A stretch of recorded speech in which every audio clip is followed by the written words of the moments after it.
9/11 की 20वीं बरसी का मौका है आज और आपका चैनल एबीपी न्यूज आपके लिए लेकर आया है आज अंतर्राष्ट्रीय सुरक्षा सम्मेलन। हाजिर हूं मैं आपके साथ रोमाना इसार खान। 9/11 हमला, सवाल यह है कि आतंक से लड़ाई में 9/11 हमले के 20 साल बाद भी दुनिया आज कहां खड़ी हुई है। 9/11 हमला जानिए आप। दुनिया के सबसे सुरक्षित मुल्क अमेरिका पर दुनिया का सबसे बड़ा आतंकवादी हमला किया गया था। अमेरिका के ट्विन टावर्स को ध्वस्त कर दिया गया था और इस हमले की चपेट में आकर करीब 3000 निर्दोष लोगों की जान चली। और पाकिस्तान जैसा आतंक परस्त मुल्क उसी तरीके से दुनिया में दहशत पैदा करने वालों का साथ निभाता नजर आ रहा है। तो आखिर क्या वजह है, दुनिया में इतनी संस्थाएं, इतने मजबूत देशों के बावजूद भी आखिरकार आतंक का खात्मा क्यों नहीं हो पाता है और 20 साल बाद भी आतंक के साथ पाकिस्तान क्यों खड़ा हुआ नजर आ रहा है, इसी पर हम चर्चा करेंगे। खास मेहमानों का पैनल जो एबीपी न्यूज पर अब हमारे साथ मौजूद है, आपका मैं परिचय कराती हूं। इस वक्त हमारे साथ वरिष्ठ पत्रकार डॉक्टर वायल अव्वाद साहब मौजूद हैं और कुछ ही देर में पाकिस्तान से वरिष्ठ पत्रकार पीजे मीर साहब भी हमारे साथ होंगे। तो वायल अव्वाद साहब के पास आपको लिए चलते हैं। वायल साहब, बहुत शुक्रिया एबीपी न्यूज के लिए वक्त निकालने के लिए। मैं आपसे पहले ये समझना चाहती हूं सर कि 9/11 की 20वीं बरसी का आज मौका है और ऐसे में तालिबान की अफगानिस्तान में वापसी हो गई है। इन 20 साल में जो दुनिया ने एक लड़ाई देखी, लड़ाई लड़ी आतंकवाद के खिलाफ, आज उसे आप किस मकाम पर देखते हैं? नमस्कार, बहुत बहुत शुक्रिया आपके हमारा स्वागत है करना। ये सबसे बड़ी प्रॉब्लम ये है, या अमेरिकन में जो 11 सितंबर के उसी के वक्त में जब तक अमेरिकन राष्ट्रपति है जॉर्ज डब्ल्यू बुश खुद टीवी में आया था, उन्होंने कहते हमको ये टेररिस्ट ऑर्गेनाइजेशन जो टेरर खत्म करना चाहिए अफगानिस्तान के, इसलिए हम लोग तालिबान हटाना चाहिए और अलकायदा तोड़ने के लिए खत्म करना चाहिए। तो आप देख लो 20 साल के बाद अभी तक क्या हो रहा है, अभी तक कुछ फर्क नहीं हुआ। फर्क ये है अमेरिका में खुद आ गया, फिर चला गया था, फिर वही ये प्रॉब्लम शुरू हो गया था। लेकिन ये सबसे बड़ी कहानी है, ये तो it was a turning point in the history of fight against terrorism. यानी 11 सितंबर में अमेरिकन फॉरेन पॉलिसी भी बदला हो गया था। अमेरिकन फॉरेन पॉलिसी ये कह रहे एंटी टेरर ऑपरेशन शुरू हो गया था अफगानिस्तान के अंदर। तो अफगानिस्तान की जब तक हब ऑफ टेररिस्ट ऑर्गेनाइजेशन वहां है, तो इसलिए अमेरिकन में उन्होंने डाइवर्ट कर दिया था, इराक के ऊपर चला गया था, मतलब यूनिलैटरली, एक्सेप्शनली। तो इसका एक ही मकसद है, अमेरिकन ऑब्जेक्टिव अलग है और दुनिया के जो एंटी टेरर कैंपेन शुरू हो रहा है वो अलग बात। इसलिए ये अमेरिका में अभी देख लो क्या क्या किया था अभी तक। ये अजीब बात है, ये पहले उन्होंने तालिबान हटा दिया था, अलकायदा उनकी एलिमिनेट करना चाहिए। अभी उन्होंने क्या किया, $80 बिलियन का वो अम्यूनिशन में तालिबान हाथ में दे दिया था। गोल्डन प्लेट वो अफगानिस्तान तालिबान भी वापस आ गया था और अभी तक उनकी हाथ में मतलब सब कुछ है और अमेरिकन अभी खुद रिकॉग्नाइज करना चाहते हैं तालिबान में। उसका मतलब it is nothing a fight against terrorism, it is पूरा कहानी है, ये तो वर्ड ऑफ मास डिसेप्शन, ये open word of mass deception ये शुरू हो गया था अमेरिका में।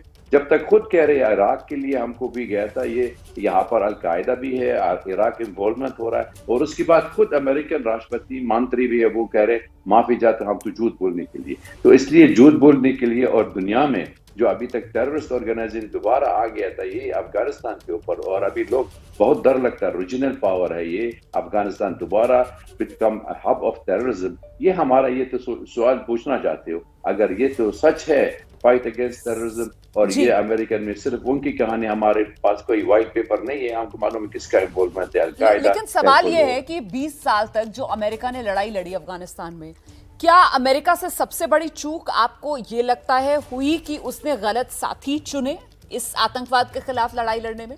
जिस तरीके से पाकिस्तान पर अमेरिका की तरफ से भरोसा किया गया, पाकिस्तान ने तो तालिबान के खात्मे के नाम पर अमेरिका से खूब पैसा भी ऐठा, लेकिन अब हम ये भी देख रहे हैं कि वही पाकिस्तान तालिबान की ताजपोशी कराने में अफगानिस्तान में आगे आगे नजर आता है। सर देख लो, ये सब सारी दुनिया का मालूम हो गया था। ISI, सऊदी इंटेलिजेंस और CIA वहां पर उन्होंने अलकायदा फॉर्म कर दिया था अफगानिस्तान के अंदर, और तालिबान भी है। आप अमेरिकन में आप 1977 अमेरिकन राष्ट्रपति है, $500,000 दे दिया था, पाकिस्तान सरकारी है, ट्रेनिंग ऑफ तालिबान। तो उनकी मदरसा का जो अंदर है नॉर्थन बेल्ट ऑफ पाकिस्तान, ये तो सारे दुनिया का मालूम हो गया भाई। हिलरी क्लिंटन भी खुद बताया था, सारी दुनिया का मालूम हो गया, हमारा नहीं है। ये दूसरी बात है, जब तक उनकी सोवियत यूनियन में हटाने के लिए तो Pakistan was used by the American against the Soviet union. तो अभी तक क्या फर्क पड़ता? अभी तक पाकिस्तान तो अमेरिकन के साथ में, और देख दुनिया में फॉरेन पॉलिटिक्स और इंटरनेशनल पॉलिटिक्स आप कह रहे एलाई और पार्टनर और strategic partner for American policy in the region. तो यही चक्कर है। तो पाकिस्तान अभी तक अमेरिकन बहुत जरूरत के लिए, इसलिए पाकिस्तान की depth of strategy of Pakistan is Taliban inside Afghanistan. लेकिन जिस तरीके से, मैं आपसे ये समझना चाहती हूँ सर, कि जिस तरीके से ये 20 साल की लड़ाई के बाद अमेरिका को वापस लौटना पड़ा, और साहब दुनिया ने एक तरीके से सवालिया निशान लगा दिया, क्वेश्चन मार्क लगा दिया कि दुनिया का सुपर पावर ऐसा होता है क्या जो एक मुल्क से इस तरीके से अपने हाथ पीछे खींच ले, जबकि वो ये कहकर आया कि साहब हम आतंकवाद के सफाई के लिए आए हैं, हम लोकतंत्र की स्थापना यहां पर करेंगे। लेकिन आज अफगानिस्तान का हाल पूरी दुनिया के सामने है, और ऐसे में अब वहां पर जो अमेरिका का अब तक सबसे बड़ा सहयोगी रहा पाकिस्तान आतंक के सफाई में, वो उसी तालिबान का समर्थन कर रहा है, वही तालिबान जो कट्टर आतंकवाद का सबसे बड़ा चेहरा है, और वो भी कुल मिलाकर चीन की शय पर। तो आपको लगता है कि यहां पर अब जो समीकरण है वो बदलेंगे दुनिया में? आप सवाल दे दिया था और जवाब भी दिया था। मतलब देखो, अगर ये American fighting against terrorism genuine है, ये सबसे बड़ा सवाल पूछना चाहते हो। अगर जेन्युइन है तो उनके इराक में क्यों गया, लीबिया में क्यों गया, ये भी सवाल पूछना चाहते हो। अमेरिका में खुद उनकी इंटरेस्ट है कोई, आप ये पूरा कहानी समझते नहीं है। हम लोग मालूम भी नहीं अभी तक, मतलब ये 11 सितंबर में क्या हो गया, ये पूरा डिटेल अमेरिकन पब्लिक, वो खुद अमेरिकन सरकार कह रहे हैं हमारे दे दो, क्या किया था आप लोग।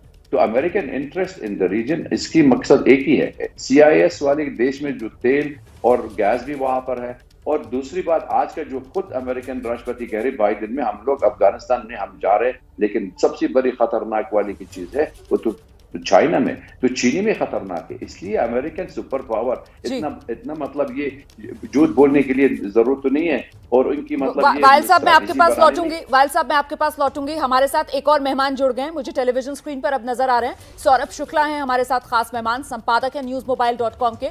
और सौरभ हाथ उठा रहे थे, शायद वो चर्चा पहले से सुन पा रहे थे, कुछ जोड़ना चाह रहे हैं, प्लीज आइए सौरभ।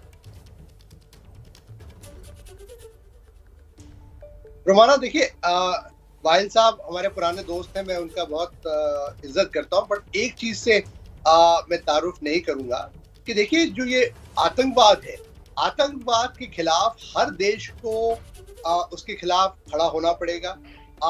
एक किसी देश की इसमें गलती नहीं है, अमेरिका की। अगर आप जो बात कर रहे थे कि देखिए हर देश जो है अपने सेल्फ इंटरेस्ट में काम करता है, बिल्कुल। और अगर जो जहां तक टेररिज्म की बात है, इस वक्त सबसे बड़ी जो बात है कि सारे देशों को मिलकर इसका सामना करना पड़ेगा, और तालिबान और उसके जो बैकर्स हैं पाकिस्तान जैसे देश, उनके खिलाफ बड़े पुरजोर तरीके से खड़ा होना पड़ेगा। और पूरे विश्व के अंदर एक चीज ये मान के रखनी पड़ेगी कि अगर आपको आतंकवाद का सामना करना है, जोर से आपको खड़े होके आपको एकदम से उसके खिलाफ खड़ा होना पड़ेगा। क्योंकि ये सबसे बड़ी बात ये हो रही है कि इस वक्त जो अफगानिस्तान में आप देख रहे हैं, ये खाली एक अमेरिका के लिए परेशानी नहीं होगी, हम भारत में बैठे हमारे लिए बड़ी परेशानी होने वाली है। और इसीलिए बहुत जरूरी है कि हम सब मिलके खड़े हों इसके खिलाफ, और ये सोचें कि कैसे इसका एक लॉन्ग टर्म स्ट्रैटेजी से मुकाबला कर सकते हैं। आप बहुत इंपॉर्टेंट पॉइंट रख रहे हैं, और दरअसल मुझे लगता है कि चर्चा का फोकस हमें इसी पॉइंट पर रखना है। और इसी वजह से तो मैं ये कह रही हूं कि जहां एक तरफ पूरी दुनिया देखने के लिए मिलती है, जो तालिबान को लेकर, अफगानिस्तान में बनी नई सरकार को लेकर एक तरीके से वेट एंड वॉच की पॉलिसी अपना रही है, जिसमें दुनिया की महाशक्तियों के साथ साथ हिंदुस्तान का भी यही रुख है, वहीं दूसरी तरफ दुनिया का एक देश ऐसा है जो बाहें फैलाकर तालिबान का स्वागत करता हुआ नजर आ रहा है, और वो देश है पाकिस्तान, जो आंखें एक तरीके से कहना चाहिए कि मूंद कर या फिर जानबूझकर आंखें बंद करके तालिबान और आतंकवाद का समर्थन करता हुआ नजर आ रहा है। इसीलिए तो मैं ये समझना चाहती हूं कि आखिरकार आतंकवाद की समस्या को और बढ़ाता हुआ पाकिस्तान क्यों नजर आ रहा है। सीधे आपको लेकर चलते हैं, पाकिस्तान से वरिष्ठ पत्रकार पीजे मीर इस वक्त हमारे साथ मौजूद हैं। पीजे मीर साहब, मैं आपसे ये जानना चाहती हूं सर, दुनिया की आंखों में फिर से ये धूल झोंकने का खेल पाकिस्तान क्यों खेल रहा है? तालिबान को हटाने के लिए आप अमेरिका से पैसा लेते हैं, 20 साल तक अमेरिका के सबसे बड़े सहयोगी बनते हैं, और अब वही आतंकवादियों से भरी तालिबान की सरकार, उसकी ताजपोशी में आप लोग पेश सर, क्यों?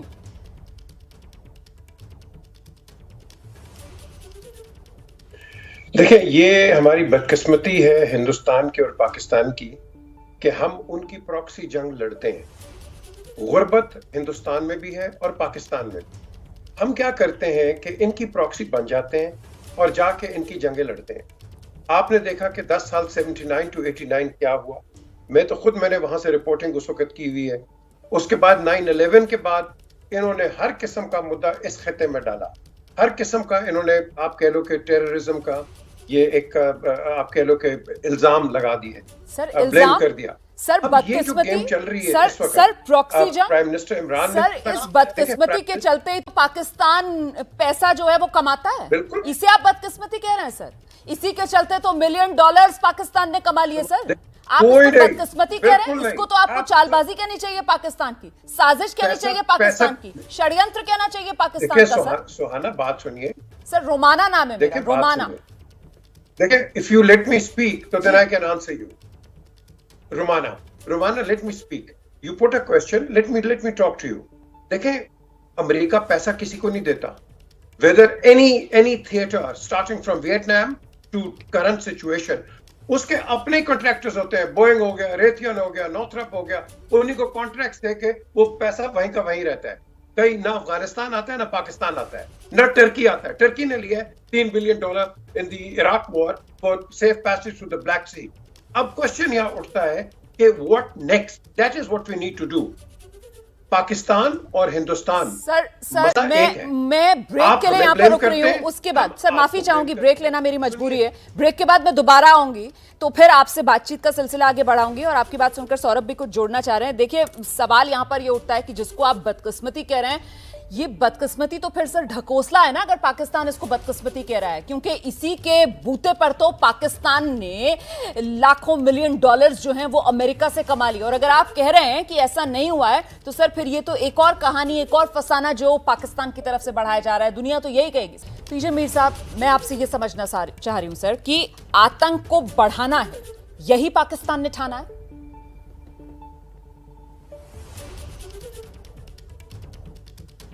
ये आपने बड़ा अच्छा सवाल किया है। I don't know how you did it, but a great question.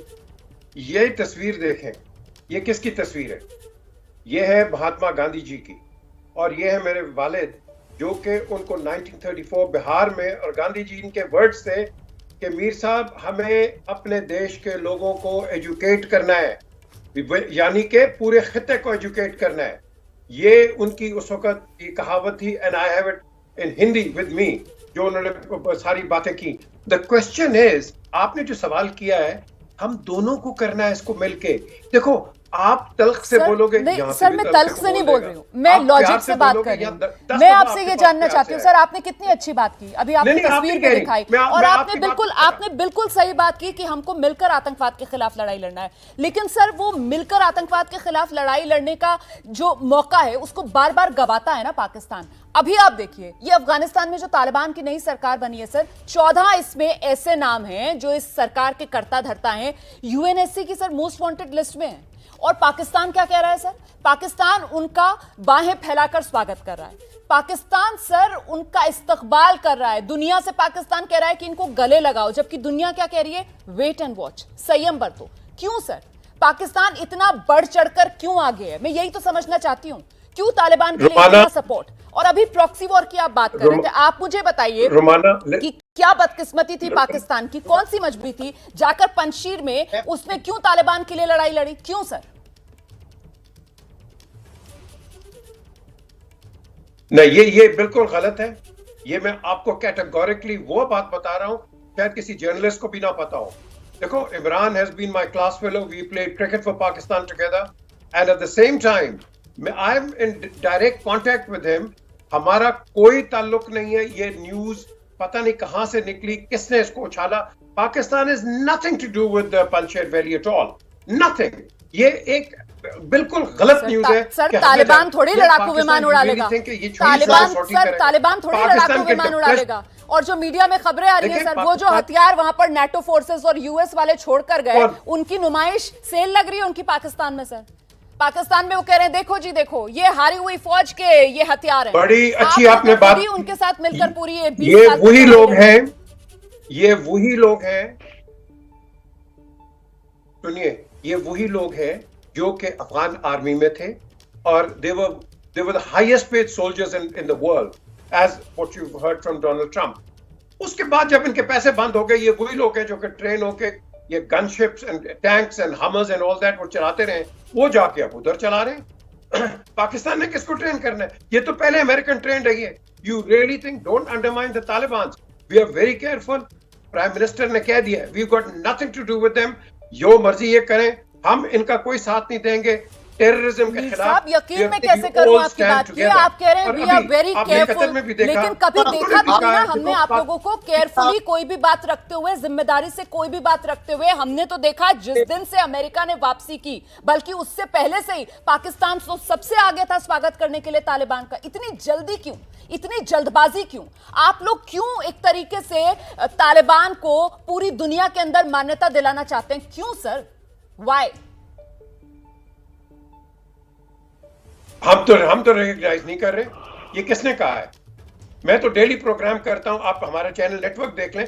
Pakistan doesn't want to recognise till the world doesn't recognise. Why should we recognise somebody जो कि गन पॉइंट पे आके इस मुल्क को उसने टेक ओवर कर लिया, उसका नाम उसने चेंज कर दिया, एमिरात को बना दिया एमिरात, you know, Afghanistan and all that. Why should we recognizing that? तो पीजे मीर साहब, आप तो पाकिस्तान के प्रधानमंत्री इमरान खान के करीबी दोस्त भी हैं, उनकी क्लास फेलो भी रहे हैं। आप क्या ये कह रहे हैं एबीपी न्यूज पर, आप क्या ये कह रहे हैं एबीपी न्यूज पर फॉर्मली आप ये कह रहे हैं कि पाकिस्तान की सरकार जो अफगानिस्तान की ये नई तालिबान सरकार है, इसको रिकग्निशन नहीं देगी? आप ये कह रहे हैं? बिल्कुल नहीं देगी, बिल्कुल। जब तक इनकी लेजिटिमेट, आप कह लो कि इनकी जो गवर्नमेंट नहीं आएगी, till then Pakistan will not do it and Pakistan will follow an international protocol. जब तक वो इंटरनेशनल, देखो हम रिकॉग्नाइज कर दें या कोई और रिकॉग्नाइज करते हैं, किस बेसिस पे करेंगे मुझे बताएं आप। सर लेजिटिमेट, एक सेकंड मुझे थोड़ी सी और क्लैरिटी दीजिए Mir sahab, I need some more clarity. Mir sahab, मैं समझना चाहती हूं, अभी आपने एक शब्द का इस्तेमाल किया, you use the word legitimate सरकार नहीं आएगी। लेजिटिमेट सरकार का क्या मतलब है आपकी नजर में? किसको लेजिटिमेट सरकार आप लोग मानेंगे?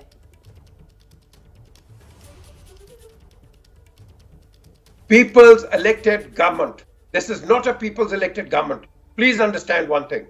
ये गन पॉइंट से आए हैं, इनको भी नहीं पता था कि काबुल इन्होंने ले लेना है, इनको भी सरप्राइज हुआ।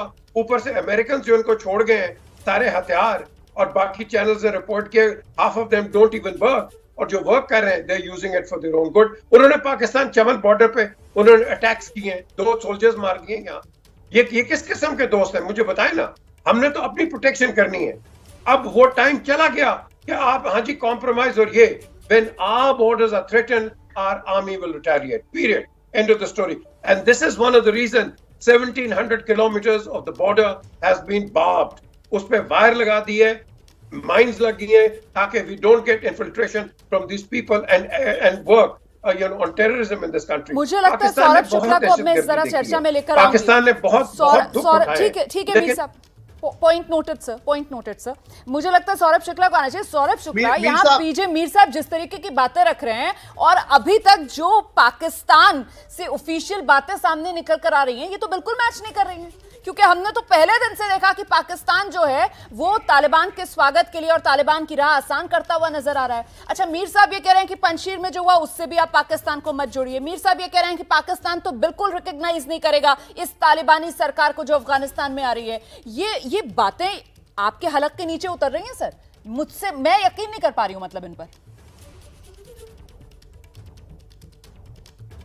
मीर साहब को मैं एक चीज कहना चाहूंगा कि उन्होंने बड़ी एक उम्दा बात की कि एक महात्मा गांधी की बात की और कहा, और पुराने ताल्लुकात उनकी परिवार फैमिली के साथ उन्होंने बताए। और उनके जो क्लासमेट हैं इमरान खान, मैंने भी उनका इंटरव्यू किया है और कई बार मुलाकात की। एक चीज बताना चाहूंगा कि आपको उनको ये मशवरा देना चाहिए कि अगर सचमुच वो चाहते हैं और ये कहते हैं कि तालिबान के साथ पाकिस्तान का कुछ लेना देना नहीं है, तो उन पाकिस्तान के ISI चीफ काबुल में क्या कर रहे थे, ये बताएं पूरे विश्व को, ये बताएं कि खड़े होके कहें कि हक्कानी जैसे जो लोग हैं वहां इंटीरियर मिनिस्टर बना दिए गए हैं, वो पूरे टेररिस्ट ग्रुप के सरगना रहे हैं, कई अटैक्स के बारे में उनमें बाउटी करके उसके खिलाफ खड़े हो। मैं और पूरा विश्व इमरान खान की तारीफ करेंगे कि अगर वो सच में खड़े, क्योंकि मैं आपको बताऊं, आपको आज पाकिस्तान अवाम के लिए खड़ा होना पड़ेगा, क्योंकि सबसे ज्यादा खतरा आपको, अगर आप सोच रहे हैं कि तालिबान जो ये है वो आप कुछ चीजों में आपकी मदद करेगा, कुछ चीजों में ओवरलुक करेगा, वो नहीं होगा। आप चाहे कुछ कहें, क्योंकि देखिए इंटरनेशनल कम्युनिटी आपको भी देख रही है। पाकिस्तान की आज जो सूरत हाल है वो ये हालत है कि अगर आप अपनी इकोनॉमी को नहीं बचाएंगे, अगर इस तरह के तालिबान आपके घर के अंदर घुस जाएगा तो आपके अवाम को ज्यादा खतरा है। तो आज अगर इमरान खान ये खड़े हों, जैसे कहते हैं ना कि the proof of the pudding is eating, you should demonstrate to the world that you are against terrorism. Saurabh ji, आप जो बात कर रहे हैं उसी का जवाब ले लेती हूँ क्योंकि समय कम है। पीजे मीर साहब, आपने रावण के बारे में तो आपने सुना होगा ना सर, रावण जिसके 10 सर थे। तो कुल मिलाकर फिलहाल पाकिस्तान का हाल भी ऐसे ही नजर आ रहा है सर, उसके अलग अलग चेहरे सामने निकल कर आ रहे हैं। एक चेहरा जो ISI चीफ के तौर पर काबुल में नजर आता है, एक चेहरा जो हक्कानी को गद्दी नशीन करके नजर आता है पाकिस्तान का, और एक आपका भी चेहरा नजर आ रहा है सर जो एक अलग ही बात कर रहा है। तो फिर दुनिया किस चेहरे पर यकीन करे सर? देखें, अभी सौरभ ने कहा कि, और आपने भी कहा कि ISI चीफ, और भाई वहां CIA के डायरेक्टर भी गए, वहां ये ब्रिटिश जो MI5 है उनके भी डायरेक्टर गए, इंटेलिजेंस हेड सारे गए वहां। पाकिस्तान अकेला नहीं गया सर। उसके बाद अमेरिका ने कम से कम हक्कानी को लेकर तो कहा कि वो आतंकवादी है। आपकी तरफ से पाकिस्तान की तरफ से हक्कानी को लेकर कहा गया कि आतंकवादी है, इसको बर्दाश्त नहीं किया जाएगा। किसी एक आतंकवादी को तो कह देते कि ये क्या कर दिया, ये आतंकवादियों की सरकार बना दी। ये बोल दीजिए, आप अभी बोल दीजिए कि आतंकवादियों की सरकार है अफगानिस्तान में, हम इसको बर्दाश्त नहीं करेंगे। आप अभी भी लेजिटिमेट सरकार की बात कर रहे हैं। Pakistan will not stand, please, बिल्कुल, please understand, Pakistan will not support any terrorist, not whether it is Haqqani और anybody else. Enough is enough. Pakistan will not be party to anybody. ये प्राइम मिनिस्टर ने ओपनली कहा है, हमारी ऑपोजिशन भी ओपनली कह रही है। At the end of the day, everybody's on the same page. बहुत बहुत धन्यवाद सर, बहुत बहुत धन्यवाद एबीपी न्यूज के लिए वक्त निकालने का आप सबका। तो कुल मिलाकर ये बड़ी बात है जो पाकिस्तान के पत्रकार पीजे मीर कह रहे थे एबीपी न्यूज के माध्यम से, और वो पाकिस्तान के प्रधानमंत्री इमरान खान के करीबी दोस्त हैं। उनका कहना है कि पाकिस्तान जो है वो अफगानिस्तान में इस आतंकवादियों वाली तालिबानी सरकार का समर्थन नहीं करेगी, लेकिन कथनी करनी में क्या एक बार फिर से फर्क देखने के लिए मिलेगा जैसे हर बार देखने के लिए मिलता है? अभी तो संकेत ऐसे ही लग रहे हैं।